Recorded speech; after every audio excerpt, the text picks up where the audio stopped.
स्वागत है मेरे YouTube चैनल पर। आज मैं आपको एक बहुत ही अहम जानकारी देना चाहता हूँ, ख़ास करके उन युवाओं को जो किसी न किसी परीक्षा के लिए, भर्ती के लिए कहीं न कहीं से तैयारी कर रहे हैं। तो फ़ोर्स में जाने का अक्सर भारतीयों में बहुत ज़्यादा एक ख्वाहिश कह सकते हैं वो है। तो बीएसएफ मतलब बॉर्डर सिक्योरिटी फोर्स, उसने एक नोटिफिकेशन जारी किया है 2023 के रिक्रूटमेंट के लिए। नोटिफिकेशन की डेट जो है वो मैं आपको बता देता हूँ, 20 फरवरी 2023 की है। यानी कि 20 फरवरी 2023 को बीएसएफ ने ये देखिए नोटिफिकेशन जारी किया है। इसमें नोटिफिकेशन में क्या लिखा है, वही नोटिफिकेशन सेम एक्चुअली आपके स्क्रीन पे देख पा रहे हो, वही नोटिफिकेशन है। इसी को ही मैं डिटेल में आपको बताऊंगा, जिसको मैंने शॉर्ट फॉर्म में अपने हिसाब से कैलकुलेट किया हुआ है। तो इसमें क्या है कि online application are invited from male and female Indian citizens for filling up 1284 vacancies, मतलब 1284 वैकेंसीज हैं, जिसमें कि 1220 वैकेंसीज जो हैं हमारे मेल कैंडिडेट्स यानी कि पुरुष वर्ग के लिए हैं, और 64 यानी कि 64 वैकेंसीज हमारे फीमेल कैंडिडेट्स यानी कि महिला वर्ग के लिए हैं। जो पोस्ट है उसका नाम है कांस्टेबल ट्रेड्समैन। अब ट्रेड्समैन मैं आपको बता देता हूँ ट्रेड्समैन क्या होता है। हमारे बहुत सारे नवयुवक या नवयुवतियाँ ऐसे हैं जिनको मतलब ही नहीं पता होता है एक्चुअली ट्रेड्समैन होता क्या है।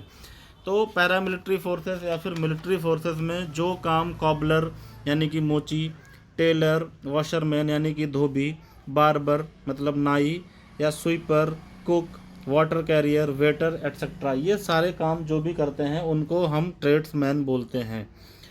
अब इस नोटिफिकेशन में वापस अगेन जाते हैं कि ये नोटिफिकेशन में क्या क्या रिक्वायरमेंट्स हैं, क्या वैकेंसीज़ हैं, जो भी चीज़ें हैं वो मैं आपको बताऊंगा।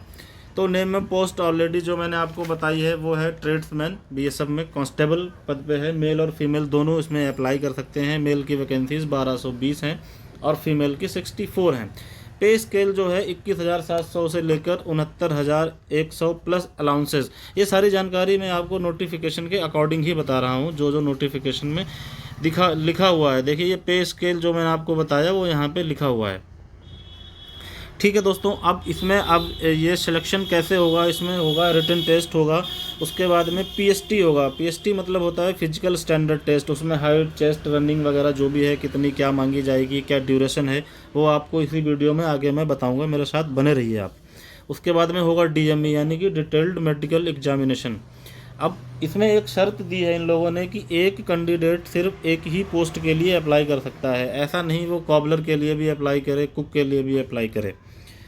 एप्लीकेशन का जो माध्यम है वो ऑनलाइन होगा, और एप्लीकेशन ऑनलाइन माध्यम तो है। फिर आप ये जानने के लिए बहुत इच्छुक होंगे कि ये कब से कब तक है, ये आपको मैं आगे बताऊंगा, मेरे साथ बनी रहिए।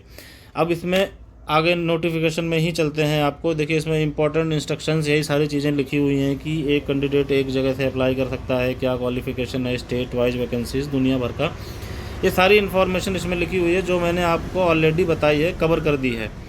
अब हम आगे चलते हैं इस नोटिफिकेशन में, आगे मैं आपको बताता हूँ। आगे देखिए आप, examination fees and mode of payment. Examination fees जो है वो 147 रुपये 20 पैसे, 147 रुपये 20 पैसे। अभी आप लोग सुन के इस चीज़ को बहुत ही ज़्यादा असमंजस में पड़ गए होंगे कि 147 कैसे। तो जनरल, ईडब्ल्यूएस मतलब इकोनॉमिकल वीकर सेक्शन, दूसरा ओबीसी, इनसे 100 रुपये का फ़ीस है, और 47 रुपये 20 पैसे जो हैं सर्विस चार्जेस लेंगे सीएससी सेंटर से, जहां से आप इसको अप्लाई करवाएंगे। मोड ऑफ पेमेंट आप net banking, credit card, debit card कैसे भी करना है, पर देना ऑनलाइन ही है। ठीक है, ये देखिए मैं आपको यहाँ बता देता हूँ, पैसे लिखे हुए हैं। ये 47 रुपये 20 पैसे सर्विस चार्ज है, और 100 रुपये जो है वो नॉर्मल चार्ज है इसका। अब इसमें जो फीमेल कैंडिडेट्स हैं, एससी कैटेगरी के पुरुष या महिला कोई भी है, एसटी कैटेगरी के पुरुष या महिला कोई भी है, एक्स सर्विसमैन है, उनसे कोई भी फ़ीस नहीं है। हाँ जी, आप सही सुन रहे हो, उनसे कोई भी एग्जामिनेशन का चार्ज नहीं है। इसके बाद में आता है एज है 18 से 25 तक। ठीक है। अब इसमें लिखा हुआ है पूरा detail recruitment agency centre for examination की, मतलब कहाँ का कौन एग्जामिनेशन करवाएगा। जैसे उदाहरण के लिए J&K Ladakh Kashmir and Ladakh region का जो है फ्रंटियर हेडक्वार्टर BSF श्रीनगर ये करवाएंगे। ये आपको जानने की कोई आवश्यकता नहीं है कि आपका एग्ज़ाम कौन कराएगा। आपका ऑनलाइन एडमिट कार्ड जारी होगा, एग्जामिनेशन जो सेंटर रहेगा आप वहाँ पर जाइए। इस सब के चक्कर में पड़ के अपना समय बर्बाद मत कीजिए।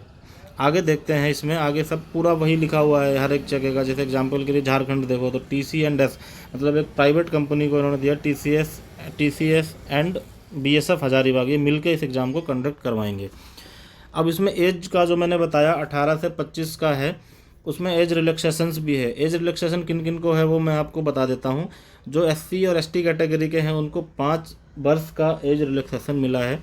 OBC को 3 वर्ष का है। और जो J&K के हैं जिनका डोमिसाइल J&K का है उनको 5 ईयर्स का अलग से रिलैक्सेशन है। और एडिशनल अगर वो किसी कैटेगरी में फॉल करते हैं तो वो एज रिलैक्सेशन इनको मिलेगा। बाकी के जो वार्ड्स ऑफ 1984 एंड 2002 राइट्स, मतलब 1984 और 2002 में जो दंगे हुए थे उन दंगों के वार्ड्स, मतलब उन दंगों में जिन लोगों को हानि या क्षति पहुंची थी उनके बच्चों को 5 वर्ष का अधिकतम रिलैक्सेशन भी दिया गया है। आगे हम जानेंगे एजुकेशन क्वालिफ़िकेशन के बारे में। जैसे कि मैंने आपको बताया था कि ट्रेड्समैन कौन होते हैं, जैसे कि cobbler, tailor, washerman, barber, sweeper, ये सारे। तो अब इसमें एजुकेशन क्वालिफ़िकेशन की अगर बात की जाए तो 10th मांगा गया है। मैट्रिकुलेशन और equivalent from a recognised university या रिकग्नाइज्ड बोर्ड, इसको 10th बोलते हैं, 10वीं पास। और जो एक जिस ट्रेड के लिए वो अप्लाई करेगा तो इसमें लिखा हुआ must be proficient in respective trade, मतलब उस ट्रेड में वो जो है प्रोफिशिएंट होना चाहिए, मतलब कि निपुण होना चाहिए। उसके बाद अदर ट्रेड्स आती है कांस्टेबल, कुक, वाटर कैरियर या फिर कांस्टेबल वेटर। इसमें भी सेम 10th मांगा है। इसमें एडिशनल इन्होंने एक NSQF national skill qualification framework, एक डिप्लोमा कोर्स है जो होता है, उस कोर्स में लेवल 1 ये पास होने चाहिए, वो लोग इसके लिए एलिजिबल हैं। अब उसके बाद में हम आ जाते हैं फिजिकल स्टैंडर्ड, यानी कि आपकी मापदंड, शारीरिक मापदंड, आपकी लंबाई चौड़ाई कितनी होनी चाहिए। तो फिजिकल स्टैंडर्ड अगर हम मेल की बात करें, पुरुष वर्ग की 165 सेंटीमीटर मांगा गया है। और जिसमें चेस्ट एक्सपेंशन नॉर्मली किसी भी एग्ज़ाम में 5 सेंटीमीटर मांगा जाता है, मतलब सीने का फुलाव, आपको इतना सेंटीमीटर सीना फुलाना पड़ता है। तो पुरुष का है जो बिना फुलाए 75 सेंटीमीटर होना चाहिए और सीना को फुलाने के बाद में 80 सेंटीमीटर होना चाहिए। इसके बाद अगर महिलाओं की बात करें तो वहीं महिलाओं को हाइट में कुछ कम मांगी गई है, रिलैक्सेशन दिया गया है उनको, 155 सेंटीमीटर मांगी गई है। और चेस्ट का इनसे कुछ भी नहीं मांगा गया है, मतलब नॉट एप्लीकेबल। अब इसमें हाइट का भी क्या है कि हाइट भी इनको रिलैक्सेशन दिया गया है अलग अलग कैटेगरी के लोगों को। उसके बारे में मैं एक दूसरा वीडियो आपको बताऊंगा कि क्या हाइट मांगा गया है, एग्जामिनेशन जो पैटर्न है वो कैसा होगा, एग्ज़ाम में क्या क्या क्वेश्चंस आते हैं। आपको बस मैं ये बता देता हूँ कि इसमें ऑनलाइन जो मैंने आपको बताया था कि वो कब होगा एग्ज़ाम और अप्लाई करने की डेट क्या है। बाकी आगे की जो भी जानकारी है ये सब एग्ज़ाम से रिलेटेड, इसके लिए मैं एक दूसरा वीडियो बनाऊंगा। आप बस इस वीडियो के माध्यम से मुझे कमेंट करें और बताएं कि आपको ये वीडियो कैसा लगा, आपको क्या क्या और जानकारी चाहिए, कमेंट करके वो पूछिए मेरे से। और मैं एक डिटेल वीडियो बनाऊंगा रिगार्डिंग सिलेबस के बारे में और फिजिकल की तैयारी कैसे करना है, ये भी मैं आपको वीडियो के माध्यम से बताऊंगा। बस मुझे थोड़ा सा सपोर्ट कीजिए। आपको मैं बता देता हूं कि ऑनलाइन अप्लाई कहां से होगा, आप इसको प्लीज़ नोट डाउन कीजिए। www.rectt, फिर से सुनिए, www.rectt.bsf.gov.in। जी, www.rectt.bsf.gov.in। ऑनलाइन एग्ज़ाम के बारे में मैं बाद में बताऊंगा।